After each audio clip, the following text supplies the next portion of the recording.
Hello student, जैसा कि आप स्क्रीन पर देख सकते हैं, आज की क्लास में हम करने जा रहे हैं एक बहुत ही इंपॉर्टेंट क्वेश्चन, जिस टॉपिक का नाम है consumer surplus and producer surplus. Students, ये बिजनेस मैथमेटिक्स का एक क्वेश्चन है जो कि लास्ट ईयर यूनिवर्सिटी के एग्जाम में आया था। लास्ट ईयर मतलब 2024 में। ये 2024 में 6 मार्क्स का क्वेश्चन आया था पेपर में, जो कि ऑप्शन में था। इसके ऑप्शन में एक दूसरा क्वेश्चन था। फिलहाल हम इस क्वेश्चन को करने वाले हैं। इस क्वेश्चन में कंज्यूमर सरप्लस और प्रोड्यूसर सरप्लस निकालने के लिए पूछा गया। ऑफ कोर्स ये टॉपिक आपने जरूर पढ़ा होगा, लेकिन ये क्वेश्चन थोड़ा सा घुमावदार है, तो इस क्वेश्चन को समझते हैं क्या कहता है। क्वेश्चन में लिखा है when price of the washing machine average 4000 ABC company limited sold 20 machines every month. तो इसने कहा है कि एक एबीसी लिमिटेड कंपनी है और उसने 4000 रुपए प्राइस में सोल्ड किए हैं 20 मशीन। यानी कि जब प्राइस 4000 रुपए एक मशीन का था तो 20 मशीन सोल्ड करी है।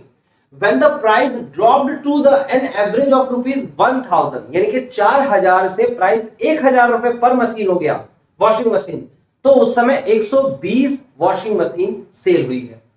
आगे आपसे कहता है when the price was 4000, जब 4000 रुपए प्राइस था, ये वाला प्राइस, तो उस समय 200 मशीन अवेलेबल थी। सोल्ड कितनी हुई है? 20। अवेलेबल कितनी थी? 200। आगे कहता है पर month for the sale when the price reached 1000, लेकिन जब प्राइस जो है वो ड्रॉप आउट करके 1000 रुपए रह गया तो ओनली 50 रिमेन्ड, यानी कि सिर्फ 50 मशीन थी, है ना, सेल करने के लिए।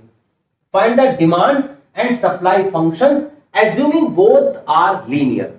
सिंपल है, डिमांड एंड सप्लाई फंक्शन निकाले, दोनों के दोनों लीनियर होने चाहिए।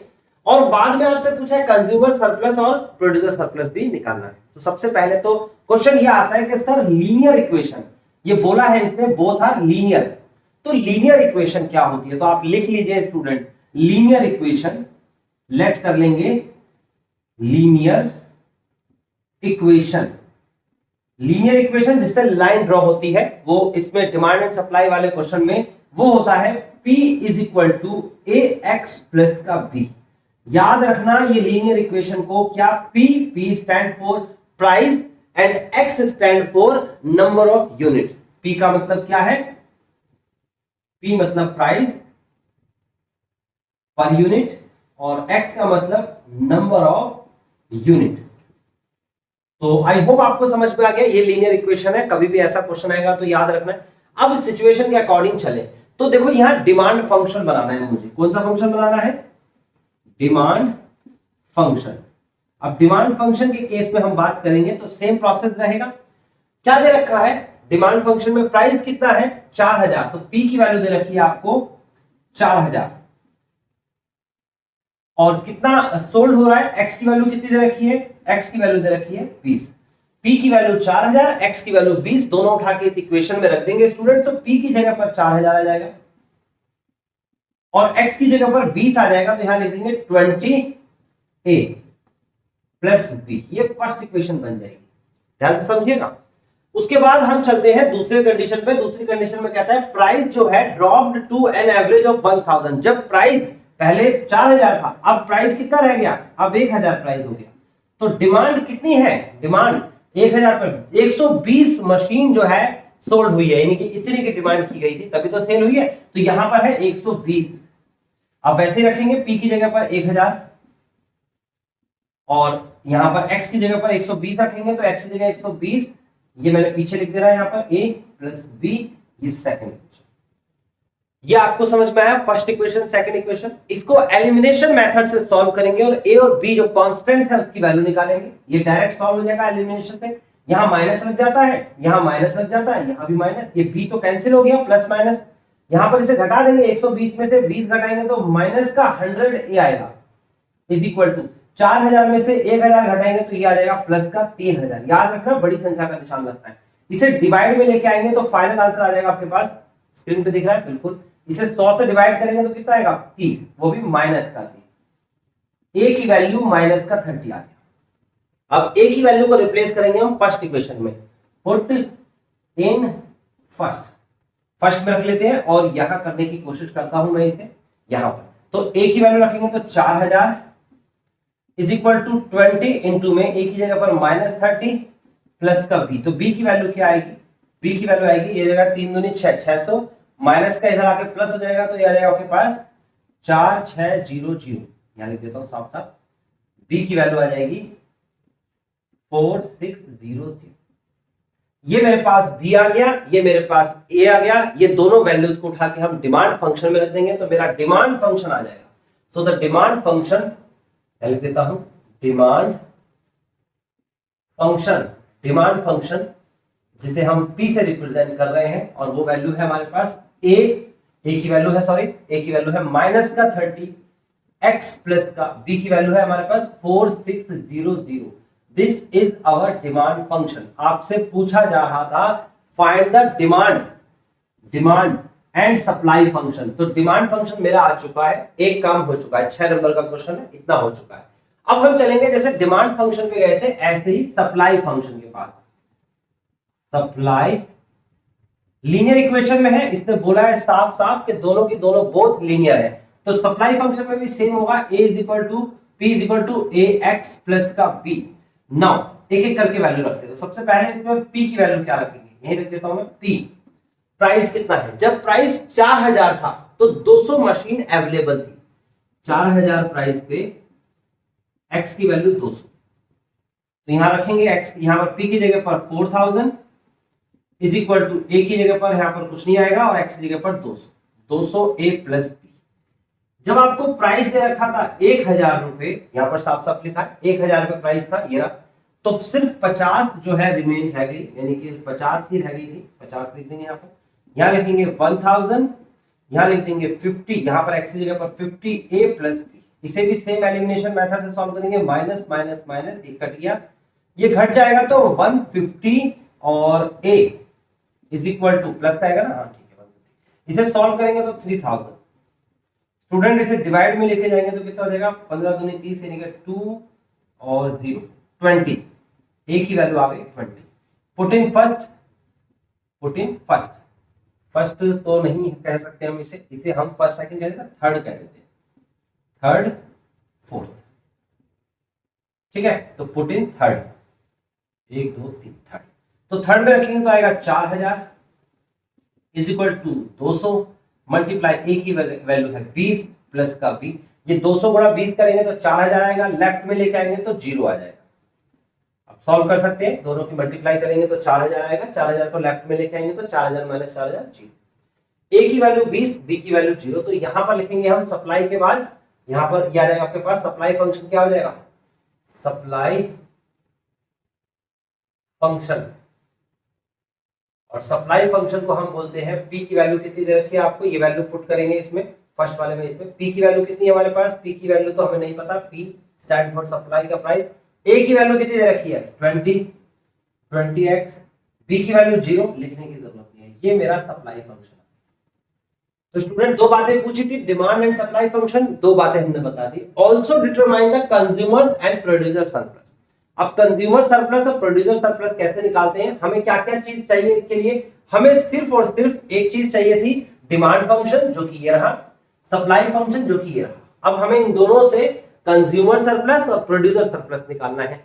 जब भी कभी डिमांड फंक्शन और सप्लाई फंक्शन दे रखा होगा, ऐसा इंडिविजुअल क्वेश्चन आपने जरूर किया होगा, ये इसके पीछे की थोड़ी सी सिचुएशन दे दी है। अब इससे आगे क्वेश्चन आपसे हो भी सकता है, तो आपको याद रखनी है दो मार्केट, एक प्योर कंपटीशन मार्केट जिसे परफेक्ट कंपटीशन मार्केट भी कहते हैं, दूसरा मोनोपोली मार्केट। यहां पर वॉशिंग मशीन सेल हो रही है तो ऑफ कोर्स ये मोनोपोली तो नहीं है, आप भी जानते हैं वॉशिंग मशीन बनाने के लिए किसी एक स्पेसिफिक व्यक्ति के पास विशेषाधिकार है कि भाई वो ही बना सकता है और कोई नहीं बना सकता, ऐसा नहीं होता। ये एक ऐसा प्रोडक्ट है जो कि एक परफेक्ट कंपटीशन मार्केट का प्रोडक्ट है, तो इस प्रोडक्ट के हिसाब से हम लेके चलेंगे कि ये क्या है, परफेक्ट कंपटीशन मार्केट। तो लिखेंगे इन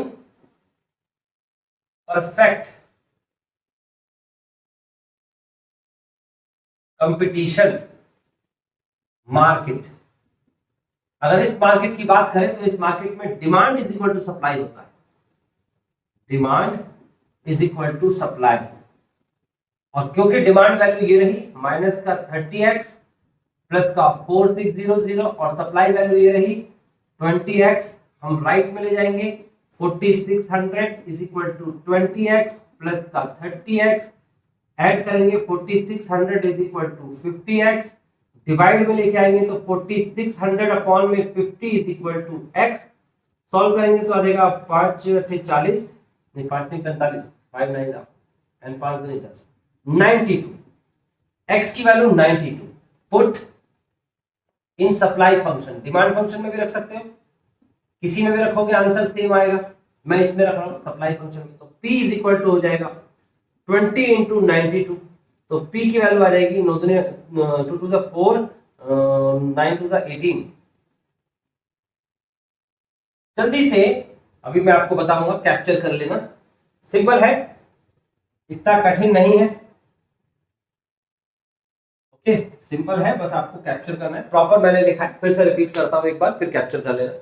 सबसे पहले मैंने क्वेश्चन पढ़ा, ऑफ कोर्स ये यूनिवर्सिटी के पेपर में आया हुआ क्वेश्चन है, थोड़ा सा घुमा के दिया है क्वेश्चन। तो आपको लीनियर इक्वेशन याद रखनी है, यही होती है। आपको p और x की सिचुएशन दे रखी होगी, दो सिचुएशन जरूर दे रखी होगी। पहले सिचुएशन में p की वैल्यू 4000, x की वैल्यू 20। दूसरी सिचुएशन में p की वैल्यू 1000 और x की वैल्यू 120।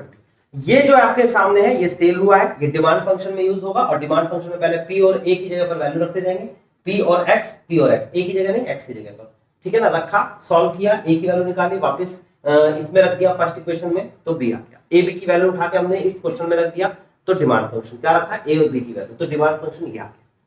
उसके बाद सप्लाई के लिए आगे इससे दे रखा है supply when the price 4200 available machine थी पर मंथ सेल के लिए, और अगर 1000 उसका है तो 50 मशीन अवेलेबल थी, ठीक है ना। तो ये सप्लाई फंक्शन में आ जाएगा। सप्लाई फंक्शन भी सेम वही है, लीनियर इसने बोला है। उस हिसाब से p और x की वैल्यू उठा के वापस रखी, फिर दोबारा p x की वैल्यू रखी, सॉल्व किया, a की b की वैल्यू निकाली, वापस यहां पर रख दी, तो सप्लाई फंक्शन। अब डिमांड फंक्शन और सप्लाई फंक्शन अगर आपको दे रखा है तो ऐसे क्वेश्चन आपने जरूर कर रखे हैं जिसमें डिमांड फंक्शन और सप्लाई फंक्शन दे रखा है, तो उसमें मोनोपोलिस्ट जो मार्केट है वो अलग होता है। परफेक्ट कंपटीशन मार्केट में डिमांड एंड सप्लाई इक्वल होते हैं। इक्वल करने के बाद x और p की वैल्यू आ चुकी है। अगर यही मोनोपोलिस्ट मार्केट होता है, याद रखना, तो उसमें mr is equal to mc होता है, marginal revenue is equal to marginal cost. तो मार्जिनल कॉस्ट क्या होती है, ये मार्जिनल कॉस्ट होती है सप्लाई फंक्शन, इसे ही mc भी बोलते हैं। क्या बोलते हैं इसे, mc, मार्जिनल कॉस्ट, याद रखना है ना। मिटा देता हूं यहां पर। और जो मार्जिनल रेवेन्यू है कैसे निकलेगा, ये डिमांड फंक्शन है आपके सामने, इसमें x की मल्टीप्लाई करेंगे इधर भी और इस पूरे में भी, वो रेवेन्यू फंक्शन आएगा, उसका डिफरेंशिएशन करेंगे, वो मार्जिनल रेवेन्यू आएगा। तो अगर यही पर यहां पर लिख देता, मेंशन कर देता कि ये एक मोनोपोलिस्ट मार्केट है, तो उसमें mr बराबर mc के करते, ना कि डिमांड बराबर सप्लाई के, याद रखना, ठीक है। अभी फिलहाल मैं इसे रब कर रहा हूं, जल्दी से कैप्चर कर लो इसे।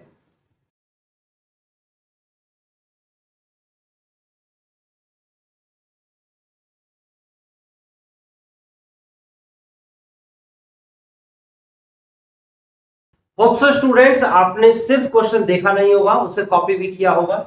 अब हमारे पास जो इंफॉर्मेशन आई है इतना सॉल्व करने के बाद, वो क्या मिला है, डिमांड फंक्शन मिला है p, जिसे हम रिप्रेजेंट कर रहे हैं, इसको हम d ब्रैकेट ऑफ x भी लिख सकते हैं, ये भी डिमांड फंक्शन कहलाता है ना, d से रिप्रेजेंट डिमांड।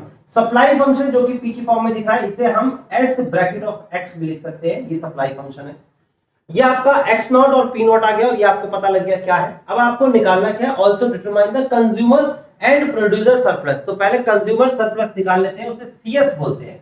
कंज्यूमर सरप्लस का formula 0 to x naught demand function minus का P0 x0। बहुत सिंपल है, याद कर लीजिएगा, यही फॉर्मूला लगेगा इसमें। अब करना क्या है, इसमें करना यह है, CS is equal to integration of 0 to x naught की वैल्यू है 92, x0 भी बोलते हैं। डिमांड फंक्शन दे रखा है आपके सामने, माइनस का 30x प्लस का 4600 इंटू में dx, माइनस का P0 की वैल्यू है 1840 एंड मल्टीप्लाई बाय x0 की वैल्यू है 92। बस इसे सॉल्व करना रह गया है। तो consumer surplus is equal to इसका इंटीग्रेशन माइनस का 30x स्क्वायर बाय 2, माइनस का 30x स्क्वायर बाय 2 प्लस का 4600x, अपर लिमिट है 92, लोअर वैल्यू है 0, और इसकी मल्टीप्लिकेशन मैं कैलकुलेटर से करूंगा। ये मेरे पास कैलकुलेटर है, 1840 multiply by 92 is equal to आ जाएगा 169280। यहां 2 से कैंसिल कर देंगे, इसे 15 आएगा। अपर लिमिट x की जगह पर आपको अपर लिमिट रखना है, x की जगह पर 92, माइनस का 15, 92 का स्क्वायर प्लस का 4600 मल्टीप्लाई बाय 92, फिर माइनस, लोअर लिमिट रखना है 0 रखना है यहाँ पर, माइनस का 15 जीरो का स्क्वायर प्लस का 4600 इंटू जीरो माइनस का ये वैल्यू आ जाएगी 169280। सॉल्व करेंगे इसे तो CS इज इक्वल टू आ जाएगा 92 का स्क्वायर मल्टीप्लाई बाय 15, तो आंसर आया माइनस का 126,960। फिर उसके बाद प्लस करेंगे, इसकी मल्टीप्लाई करेंगे 4600 मल्टीप्लाई बाय 92, तो आ जाएगा 423200। ये तो जीरो ही होने वाला है, इसे तो लिखने की भी जरूरत नहीं है। फिर माइनस इसे लिखेंगे 169280। अब देखिए ये संख्या मेरी पॉजिटिव में है, इसमें से घटा देंगे ये संख्या 126,960, फिर घटा देंगे ये संख्या 169,280। तो फाइनल जो मेरा आंसर आया है 126,960। This is called consumer surplus. ये मेरा आंसर आ गया। जल्दी से इसे कैप्चर कर लीजिए। तो स्टूडेंट आपने इसे कैप्चर कर लिया था, मैंने CS का आंसर यहां लिख दिया है। मैंने लिखा है कि 1,96,960 रुपए ये आया आपके पास CS। अब हम PS और लिख दें यहां पर और हमारा आंसर आ जाएगा ना। अब है प्रोड्यूसर सरप्लस, ये होता है P0 x0 minus integration of 0 to x0 into supply function. तो इसे सॉल्व करेंगे, ये रूल आपको याद रखना है, ये रूल नहीं भूलना है। तो PS is equal to P0 x0 आपके सामने है 1840 multiply by 92 minus integration 0 to 92, supply function आपके सामने था 20x, ये सप्लाई फंक्शन है ये वाला। आप इसे सॉल्व करेंगे तो इसकी मल्टीप्लिकेशन तो हमने करी थी कैलकुलेटर से, ये आया था 1840 multiply by 92 is equal to 169,280 minus इसका इंटीग्रेशन करेंगे तो आ जाएगा x स्क्वायर बाय का 2 और यहाँ है 92 0, इस 2 से कैंसिल हो जाएगा, 10 आएगा। अपर वैल्यू 169,280 माइनस का अपर वैल्यू रखेंगे 10, अपर वैल्यू x की जगह पर 92 का स्क्वायर माइनस का लोअर वैल्यू 10 इंटू में 0 का स्क्वायर। सॉल्व कर देंगे स्टूडेंट 169,280 माइनस का, इसे सॉल्व करेंगे तो कितना आएगा 92 का स्क्वायर मल्टीप्लाई बाय 10, तो आ जाएगा 84,640 और ये तो आपका जीरो ही होगा, इसकी जरूरत भी नहीं लिखने की। सॉल्व करेंगे फाइनली 169,280 माइनस का 84,640, तो हमारे पास जो आंसर आएगा वो आएगा 84,640। This is PS। ये आ गया आपके पास प्रोड्यूसर सरप्लस, यहां लिख लेते हैं PS क्या 84,640। तो आप देख सकते हैं स्टूडेंट्स, कैप्चर कर लो पहले से, आप देख सकते हैं कि कितनी आसानी से आपको ये समझ में आ गया। अगर ये क्वेश्चन आपको समझ में आ गया और आप चाहते हैं एग्जाम्स में ऐसे क्वेश्चंस अटेम्प्ट करें, इससे और अच्छे प्रॉब्लम्स को अटेम्प्ट करें, तो कुछ नहीं करना, डिस्क्रिप्शन पे जाओ, वहां पर मैंने एक्सरसाइज मेंशन कर रखी है, इसके क्वेश्चंस करो, जो नहीं आए मेरे से पूछ सकते हैं। होप सो स्टूडेंट आज के वीडियो लेक्चर में आपको सब कुछ समझ में आया होगा। अगर कोई चीज आपको नहीं समझ में आई है तो कमेंट करके बताइए।